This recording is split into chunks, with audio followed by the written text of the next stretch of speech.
હવે અમુક લોકો છે ને સિમ્પલ માથાના દુખાવામાં તરત પેઇન કિલર લઈ લેવાની આદત પડી હોય છે, તો એમને ખબર નથી કે એનું રિઝલ્ટ આગળ જતાં શું આવશે.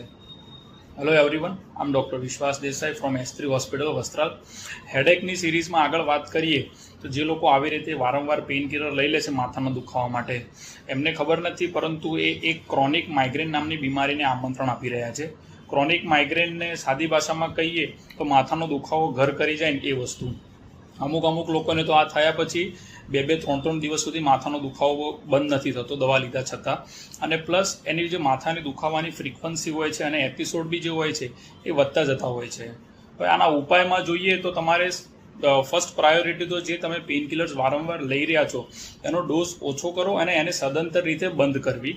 અને એ પછી પણ જો તમને માથાનો દુખાવો કે એવું થાય તો તમારા આસપાસના ફિઝિશિયનને સંપર્ક કરીને બીજી દવા ચાલુ કરવા માટે જાણ કરવી.